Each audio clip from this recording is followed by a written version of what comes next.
আসি দেখে এমন একটা জাতি পাইছে যে জাতি ল্যাংটা পর্যন্ত অচল নাই তার কাছে। তখন আসি তারা মন মতো আপনাদেরকে পেয়ে তারা একেবারে এমন ভাবে খুঁটি গাচ্ছে, তাদের বিরুদ্ধে কথা বলতে গেলে আপনাদের মতো লোকই তারা লাঠি নিয়ে ওঠে। অথচ খবর নিয়ে দেখেন তার নিজের এলাকায় তারা হলো জুকার। তারা কি জুকার? বাংলাদেশ থেকে দলে দলে যাচ্ছে কাদেরী হুজুরের কাছে বা নকশবন্দির হুজুরের কাছে, বোতল নিয়ে যাচ্ছে পানি করার জন্য বা হুজুরের কাছে, লাখ লাখ টাকা খরচ করে বিমান ভাড়া দিয়ে। আর এলাকার লোক খালি হাসে, চার দোকানদাররা হাসে আর কয় যে আল্লাহ রে, যার পাগল বাদ দিলে কিছুই থাকে না রে, সারা গায়ে পাগল, খালি শিকাল দেওয়া নাই। এই রোগীর কাছে বাংলাদেশ থেকে কত লোক আসতেছে, আল্লাহ রে আমরা তো ছেড়ে দিয়ে মাল ডাকি। তার মানে আমাদের কাছে কোনো কিছু অচল নাই, ধর্মের নামে যা বলবেন তারা তাই খাবে। এইবার আমরা কারা? এইটা শোনার পর আমাদের সমাজের মানুষ মনে করছে নবীকে বড় করতে গিয়ে যে কোনো কথা বললে অসুবিধা নেই, কারণ আমি তো বড়ই করলাম। আরে আমি জানি এটা মিথ্যা কথা। আদম নবী নবীর নাম দুহাই দিয়ে ক্ষমা পায় নাই, তিনি রব্বানা যালামনা বলে ক্ষমা পাইছিল, তাতে অসুবিধাটা কি? আমি তো নবীকে বড়ই করলাম। ঠিক আছে, আমরা স্বীকার করলাম যে জাকারিয়া নবীকে গাছের ভিতরে করে ফাড়ে নাই, তারপরেও যে তার নামে বললাম তাতে তো বড়ই করলাম, খাটো তার করি নাই।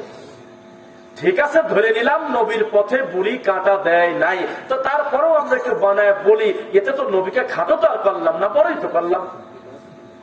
আচ্ছা ঠিক আছে, আমার নবী ওই ইহুদি তাকে গাছের সাথে বাঁধে নাই, এটা বলতেও খারাপ লাগে। মানে আপনি কোন জাতি মুসলমান যে আপনার নবীকে দড়ি দিয়ে বাঁধতেছে, অথচ আপনার পায়ে স্যান্ডেল আছে, আপনি জীবনে স্যান্ডেল খুললেন না। ঘন্টার পর ঘন্টা বক্তব্য চলতেছে, আমার নবীকে হরিণের গাছের সাথে বাঁধলো, আপনি কেন তাকে বললেন না এর হাত থেকে কোন জায়গায় আমার নবীকে গাছের সাথে বাঁধে? এ কয় কি রে? কারণ আপনার ধর্মীয় সেন্টিমেন্ট কাজে লাগিয়ে, আপনার বলদের বলদামিকে কাজে লাগিয়ে, আপনার গুরুত্ব কাজে লাগিয়ে ওই হুজুর মনে করছে ধর্মের নামে যা বলবো তুই তাই খাবি, কারণ তুই যেদিন থেকে আমার মুরিদ হয়েছিস সেদিন থেকে তোর বিবেকের দাঁত নাই। আমি আক্কেলের দাঁত মুরিদ করার দিন বাড়ি ভেঙে ফেলাচ্ছি।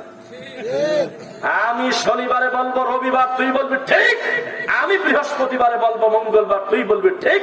খারাপ পৃথিবী যদি বলে সোমবার, আমি মানবো না। আমার ঠাকুর যেহেতু বলেছে, আমার পীর যেহেতু বলেছে বৃহস্পতিবার, তাই হবে।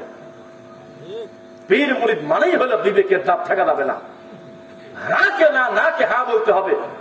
সমস্ত লোক বলবে আজকে শনিবার, আর পীর বলে দেবে ভারতের ফুরফুরা থেকে আসন আজকে রবিবার।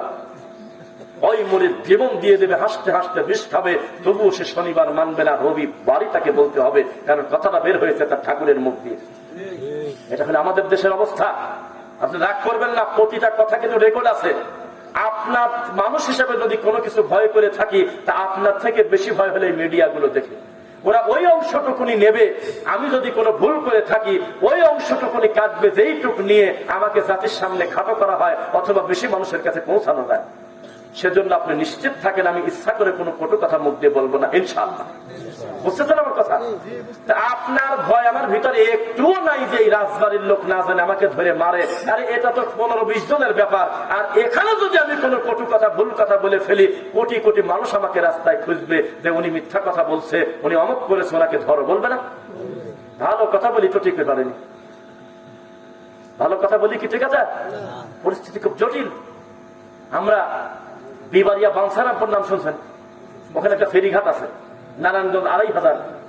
বিবারিয়া কি বাংসারামপুর একটা ফেরিঘাট।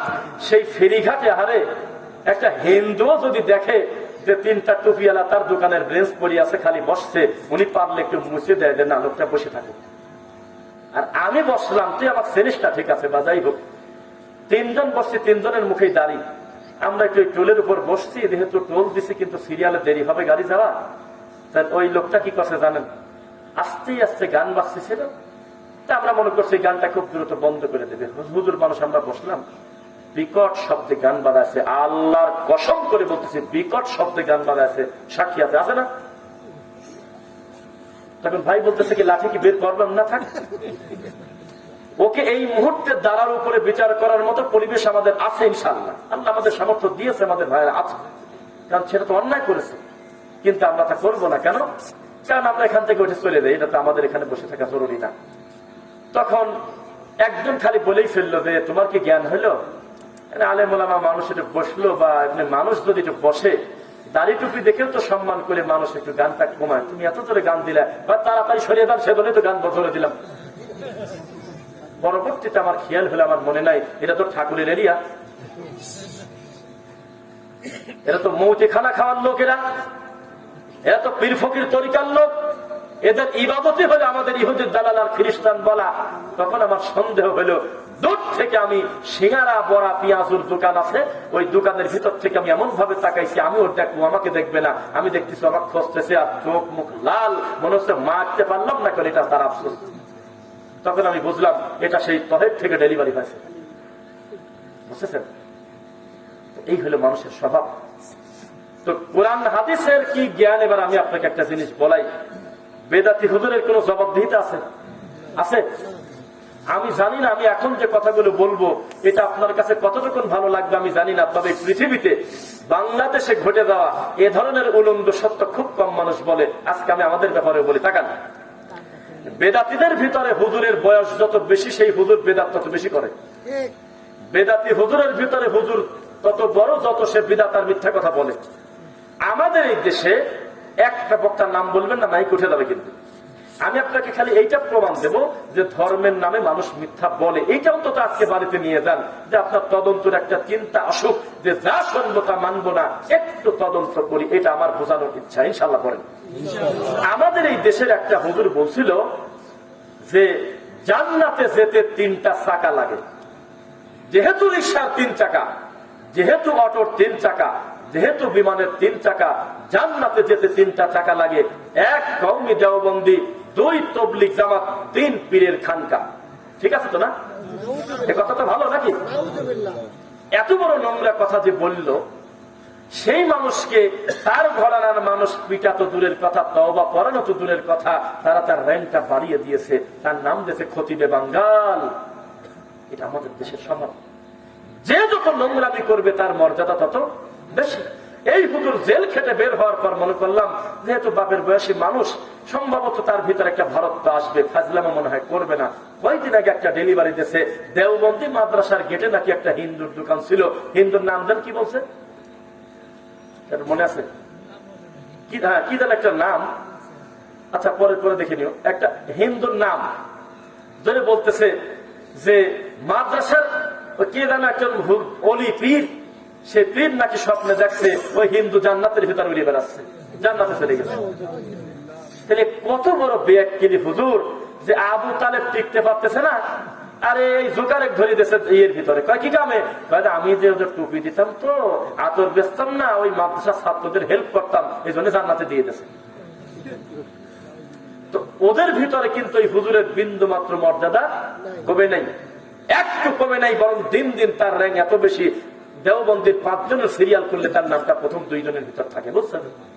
তার মানে আমি বোঝাচ্ছি, বেদাতীদের ভিতরে যে যত বেশি ফাজলামো করবে, সে তত বেশি নাম্বারে উঠবে। 2, আপনার যে অলিউল্লাহ কাদেরী নাকি নাম বললেন আপনারা, এই নোংরা লোকটাকে এই দুনিয়াতে ডেলিভারি হয়েছে, মাল জীবনের নামই শুনি নাই।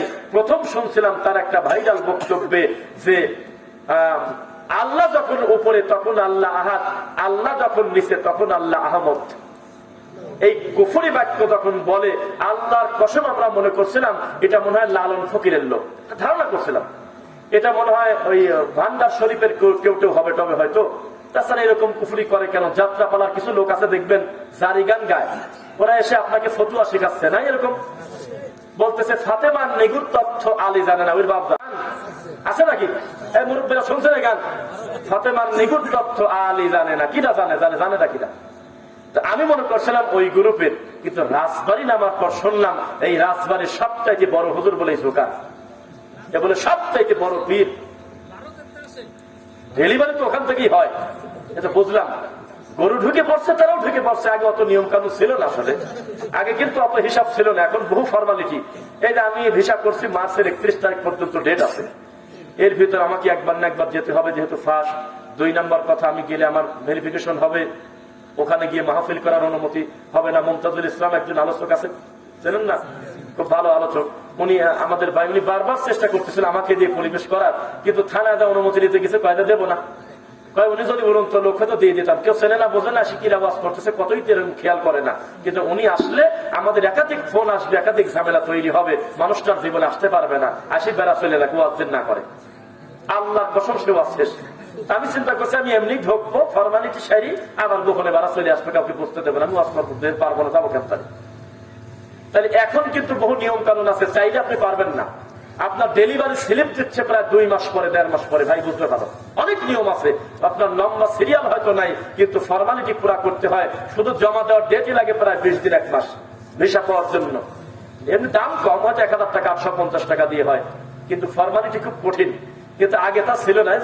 দর্শনাদি গরু ঢুকছে, গরুর ল্যাস ধরে পেট ঢুকে গেছে, কত কিছু আসতেছে যাচ্ছে, এক দেশের দেশ আর এক দেশে যাচ্ছে আসতেছে, অত বেশি নিয়ম ছিল না ভাই। এক জায়গায় দেখা গেল তার কাটা কাটা কাটা পড়েই আছে, এক জায়গায় 2টা বাঁশ খুঁটি উপরানো উপরে নিয়েই আছে, এক জায়গায় দেখা গেল নদী দিয়ে উঠে চলে আসছে। কিন্তু এখন তো পরিকল্পিত ভাবে চতুর্দিকে বেড়া দেওয়া না, অনেক নিয়ম কানুন করে রাখছে। আজকে থেকে 5 বছর আগে পালায় পালায় ইতালিতে গেছে, আজকে সে ওইভাবে যেতে পারে? তার নিয়ম আছে না? তো ঠিক তেমনি পীর যখন আসছিল তখন এ বাংলা ও বাংলার খুব একটা বড় পার্থক্য ছিল না। এই এলাকার লোক ওই এলাকা আসছে, এখানকার গরু ওখানে ঘাস খায়, ওখানকার ছাগল এখানে ধান খায়, হতে পারে, মিথ্যা কিন্তু বললাম না। তো এইভাবে ঢুকছিল তারা মেহমান হিসেবে, কিন্তু আসি দেখে এমন একটা জাতি পাইছে যে জাতি ল্যাংটা পর্যন্ত অচল নেই তার কাছে। তখন আসি তারা মন মতো আপনাদেরকে পেয়ে তারা একেবারে এমন ভাবে খুঁটি গাচ্ছে, তাদের বিরুদ্ধে কথা বলতে গেলে আপনাদের মতো লোকই তারা লাঠি নিয়ে ওঠে। অথচ খবর নিয়ে দেখেন তার নিজের এলাকায় তারা হলো জুকার।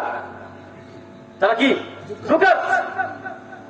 বাংলাদেশ থেকে দলে দলে যাচ্ছে কাদেরী হুজুরের কাছে বা নকশবন্দির হুজুরের কাছে, বোতল নিয়ে যাচ্ছে পানি করার জন্য বা হুজুরের কাছে, লাখ লাখ টাকা খরচ করে বিমান ভাড়া দিয়ে। আর এলাকার লোক খালি হাসে, যার দোকানদার হাসে আর কয় যে আল্লাহ রে, যার পাগল বাদ দিলে কিছুই থাকে না রে, সারা গায়ে পাগল, খালি শিকাল দেওয়া নাই। এই রোগীর কাছে বাংলাদেশ থেকে কত লোক আসতেছে, আল্লাহ রে আমরা তো ছেড়ে দিয়ে মাল ডাকি।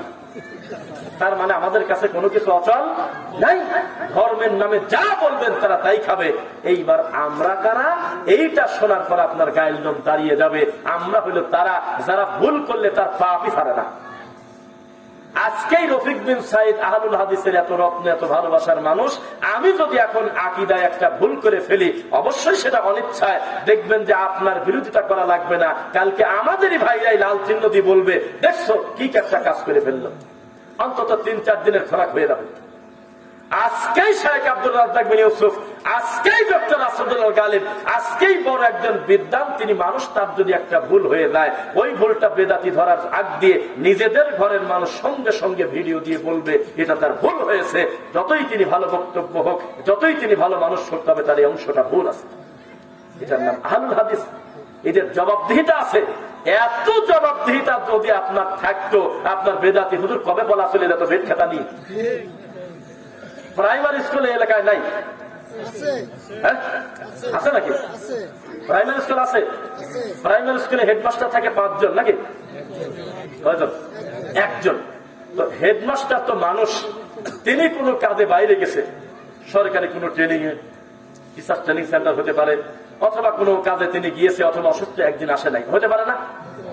একদিন প্রাইমারি স্কুলের মাস্টার ক্লাসে না আসলে ছাত্র কোনটা শিক্ষক কোনটা বোঝা যায় না। একসাথে বসে দাবা খেলতেছে, একসাথে বসে লুডু খেলতেছে।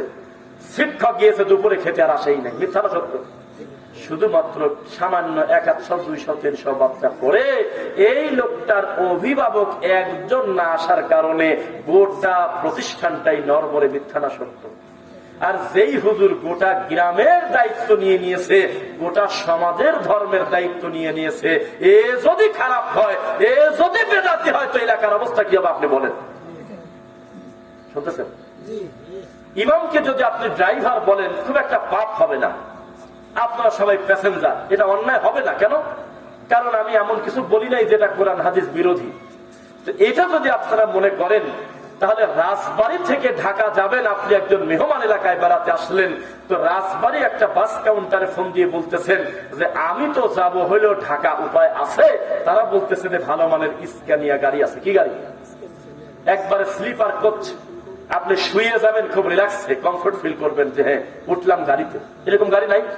আছে নাকি? তো তখন উনি বারবার বলতেছে যে সিট কেমন? মাথা খারাপ, সিট দেখার মতো, সেই রকম সিট। টায়ার গুলো কিরকম কয় গত সপ্তাহে পরিবর্তন করছি ভালো। রং কিরকম কয় রং এখনো তাজা রং, কয়েকদিন আগে দিছি।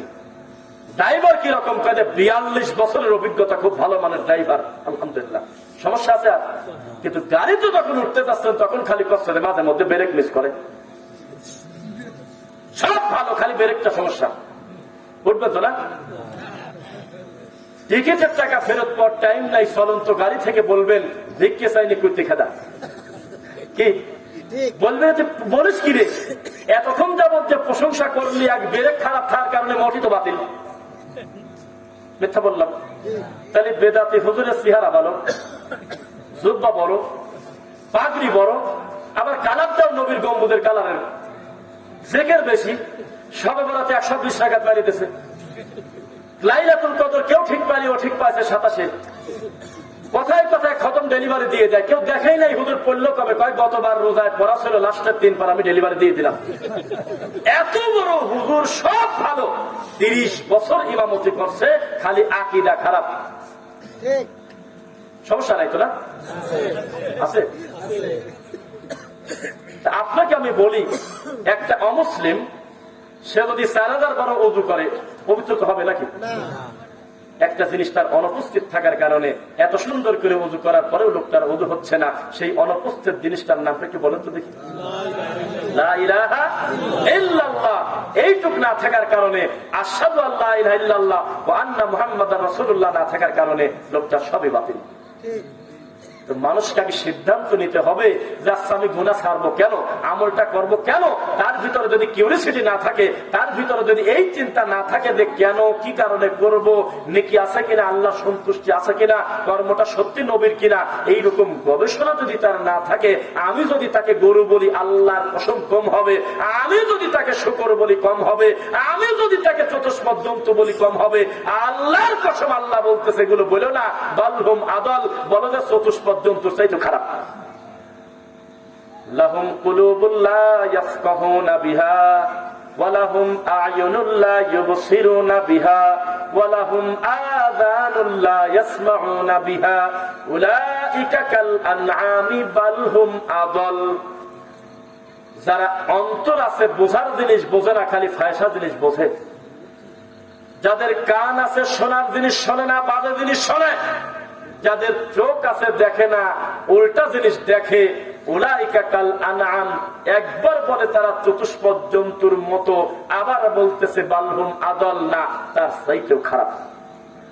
কারণ চতুষ্পদ জন্তুর বিচার হবে সামান্য একটু সময়ের জন্য। শিং ছিল না, শিংটা বাড়া দেওয়া, আর ওর শিং ছিল, শিং ভাঙে দেওয়া, পিটায় একটু প্রতিশোধ নিয়ে আবার তাদেরকে মাটির সাথে মিশিয়ে দেবে। এটা সাময়িক একটা ব্যাপার, তারা মাটির সাথে মিশে যাবে। কিন্তু মানুষ খালি মারের চোটে বলবে ইয়া লাইতানি কুনতু তুরাবা, আল্লাহ এত পিটালে পিটাচ্ছেন, আজকে যদি আমরা অন্য কিছু হতাম তো মাটির সাথে মিশে যেতাম। মায়ের ছোটে বেদাত হোক, শিরক হোক, যারা আল্লাহকে নিয়ে কটু কথা বলেছে, দিন মানে নাই, তারা বলবে লা ইয়ামুতু ফিহা ওয়া লা ইয়াহইয়া, কি বিপদে পড়লাম, এ তো মরিও না বাঁচিও না। একটু পর পর পিটানি শুধু বাড়ে, তবে সে মরতেছে না, তবে সে বাঁচতেছে না। বোঝা যাচ্ছে আমার কথা? মানুষ বলতেছে ওই যে আমি একটা বক্তব্য বলছি, মানুষ যে কত গাধারে, এগুলি বললে আপনারা মাইন্ড করেন না, শিক্ষা গ্রহণ করেন। কেননা দেখেন কোরআন নাই এখানে, না আচ্ছা থাক, লাগবে না। কুরআন মাজিদে মুহাম্মদ সাল্লাল্লাহু আলাইহি ওয়াসাল্লামের নাম ফেরাউনের নামের থেকেও বেশি, ঠিক কিনা বলেন? ঝুলে ঝুলে মারি দিচ্ছেন কই? যার উপরে কোরআন নাজিল হয়েছে তার নাম খুঁজেই পাচ্ছেনি, হাতে গোনা 5-6 জায়গা। অথচ পৃথিবীর শ্রেষ্ঠ নোংরা মানুষ ফেরাউন বাদ দিলে কোরআন তো অর্ধেক হয়ে যাচ্ছে। বুঝলেন না? মনে হয় পৃথিবীতে সবচাইতে নোংরা লোকের একটা সিরিয়ালে একজনের নাম আবু লাহাব, তার নামে সূরাই আছে, শুনতেছেন না? অথচ আবু বকর বানানটা কোরআনে ঢোকেই নাই, ডাইরেক্ট উমার শব্দটা কোরআনে এখনো নাই, উসমানের মতো মানুষের নাম কোরআনে ঢোকেই নাই, আলীর মতো মানুষের নামটা কোরআনে এখনো জায়গা হয় নাই। আমার কি বুঝছেন আমার কথা? তাহলে রব্বুল আলামিন যেটা চান সেটাই হবে। তা আমি আপনাকে যেটা বলি, মুহাম্মদ সাল্লাল্লাহু আলাইহি ওয়াসাল্লাম তিনি আমাদেরকে বলেছেন ইদা সাআলতা ফাসআলিল্লাহ, যা দরকার কাকে বলো? আল্লাহকে বলো। এবার একটু খেয়াল করবেন, মানুষ কত বোকা দেখেন। মানুষ কত জাহিলিয়াতের ভিতরে পূর্ণ আছে। একটা মানুষকে আমরা বললাম যে আচ্ছা আপনাদের এই এলাকায় কারো নাম কি আবু তালেব আছে? অবশ্যই আছে। আমি বললাম যে বাংলাদেশে কোন একটা সমাজে একটা মানুষের নামও আবু তালেব নাই, এমন সমাজ কি আছে? আপনারা বলেন তো আছে? কোন না কোন লোকের নাম তালেব আছে, ইউনিয়নে, গ্রামে, মহল্লায়, প্রত্যেকটা জায়গায় আছে। এবার আপনাদের জিজ্ঞাসা করি, আবু জেহেলের নামটা কি কোন হিন্দুর ছেলের পাইছেন? অথচ দুই কাফের। বুঝলেন, এই জায়গায় তো সূক্ষ্ম ধোঁকা। এই চিন্তা যদি মাহফিল থেকে আজকে দিয়ে যায় তাহলে মনে হয় যে ঘুম হবে না রাত্রে, কি বলি গেল। আসলে তো তাই। আমি বলতেছি আবু জেহেল নামটা কোন হিন্দুর ছেলেও রাখে না, কিন্তু আবু তালেব নামটা মুসলমানের বাচ্চার না, শুধু নামাজি কত হাজির দুনিয়াতে আছে তার হিসাব নাই, অথচ দুই কাফের। দুই কি কাফের? কাফের আবার বাজারের মার্কেট কম বেশ আছে। যেমন আপনার এই এলাকায় মনে হচ্ছে যেদিক তাকাচ্ছেন মনে হয় কাদেরি বাদ দিলে পৃথিবীতে মনে হয় কিছুই নাই। আবার আমাদের এই সোজানগরের সাইডে চলে গেলে মাল ডেলিভারি হয়নি, ওখানে আবার ফুরফুরা চলে। আবার সাদাতপুরের সাইডে চলে গেলে বেড়ার ওই দিকে, ওখানে আবার যৌনপুরি চলে। আবার যদি নদীতে পার হন মানিকগঞ্জে, সেখানে আবার আর এক ঠাকুর চলে। প্রত্যেকটা পীরের এক একটা জায়গায় বাজারটা ভালো, মার্কেট ভালো। কথা বুঝছেন? এই এলাকায় কাদেরি চলে জন্য নোয়াখালীর মানুষ সবাই কাদেরি তরিকার, এটা আপনি বানায় বলেন না, এটা মার্কেটের উপর ডিমান্ড করে। যেখানে যার বাজার ভালো সে সেখানে চলে। রাগ করতেছেন নাকি? আমি আপনাকে যেটা বলি, আবু তালেব মার্কেট পেয়ে গেছে, অথচ কাফের। জি, আমি দায়িত্ব নিয়ে বলতেছি, ওরা কাফের। আবু তালেব মার্কেট পাইছে আলীর আব্বা হওয়ার কারণে। এই হুজুর এই জায়গায় কামড়া সারেছে। হুজুর এই ইন্টেনশন, হুজুর এই ইমোশন, হুজুর এই সেন্টিমেন্ট কাজে লাগিয়ে এই মানুষকে মানে গুমরা বানাচ্ছে। দেখেন, মুহাম্মদ সাল্লাল্লাহু আলাইহি ওয়াসাল্লামের যেহেতু চাচা, তাহলে এই জায়গা তো কলম দেওয়া যায় না। এখন এই আবু তালেব শুধু কাফের না, এই কাফের ব্যাপারে মুসলমানদের আরো বেশি সতর্ক দায়িত্ব দেওয়া উচিত, আরো তার বিরুদ্ধে বেশি বলা উচিত। কেন একটু পরে বলি, আগে টাকা আমার দিকে। আবু তালেব নামটা রাখে তো, অথচ দুই কাফের, দুই কি দুই জাহান্নামে যাবে। আরে আল্লাহ রে, আমি খালি কেবল মুখ দিয়ে বলছি জামালপুরের একটা শ্রোতা করছে কি, তাই কি খালি পাউডা জাহান্নামে যাবে, পুরা শরীর তো কিছু হবি না। আমি শুনি কয় কি ডাকাত, জাহান্নামে যদি কারোর আংটি পরিমাণ ঢুকে পড়ে বা আঙুল ঢুকে পড়ে, তার শরীরের মাথার মগজ কিভাবে টকবক করে চলবে তা মানুষ জানে না। সম্ভব? আর এই কষ্টে খালি পাও ঢুকবি, আর ফেরাউনের মোটি ঢুকতেন কয় কিরে। জাহান্নামে কি 2 মিনিটের জন্য যাওয়া যায়? এটা কি কেউ চাবে নিজ থেকে? এইবার আপনাকে আমি বলি, আবু তালেবের পরিস্থিতি আরো ডেঞ্জারাস কেন জানেন? একটা হিন্দু জাহান্নামে গেলে সহ্য হয়, কারণ তার দেবতার সংখ্যা কত? তার দেবতার সংখ্যা কত? 33 কোটি। বাড়া দিচ্ছেন নাকি কাকা? কত? 33 কোটি। একটা খ্রিস্টান জাহান্নামে গেলে সহ্য হবে বর্তমান, কেননা সে মরিয়মকে বলছে আল্লাহর বউ, অথচ আল্লাহর কোন স্ত্রী নাই। একটা অমুসলিম খ্রিস্টান জাহান্নামে গেলে তার কারণ আছে, দেখা যাচ্ছে যে চোখের সামনে ঈসা নবীকে আল্লাহ ছেলে বলছে। বুঝলেন নাই?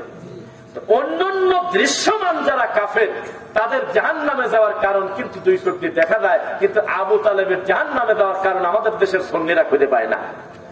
তারা কাছে হ্যাঁ, নবী কষ্ট পালে ও কষ্ট পাইছে। আবু জেহেল নবীকে মারার কারণে আবু তালেব বলছে চল তো মারিয়ে আসে, আমার সোনার নবীর কষ্ট দিচ্ছে কিরারে। আবু তালেব এত ভালো আমার নবীকে বাসতো যে যেখানে আমার নবী কষ্ট পেতেন সেখানে হাজির হয়ে যেত, সারাটা জীবন আগলে রাখছে। মিথ্যা না সত্য? তো আসলে তো কথা তাই, কিন্তু লাস্টের কথাটা কয় না। লাস্টে একটা জিনিস অনুপস্থিত থাকার কারণে আবু জেহেলের থেকে তার কপাল খারাপ, সেটা হলো লা ইলাহা ইল্লাল্লাহ।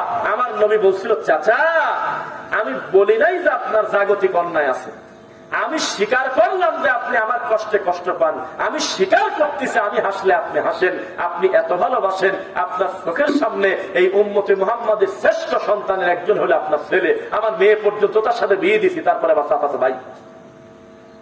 এত ভালোবাসার মানুষ আপনার ছেলে আমার, আর আমি বলতেছি যে আপনি স্বীকারও করলেন, মানুষকে বলেও বেড়ান আমার অসাক্ষেতে মোহাম্মদ খুব ভালো লোক রে, কিছু দিলি ওই রকমই রাখি দেয়, মিথ্যা কথা বলে না, খুব ভালো, আমার ভাতিজা খুব ভালো।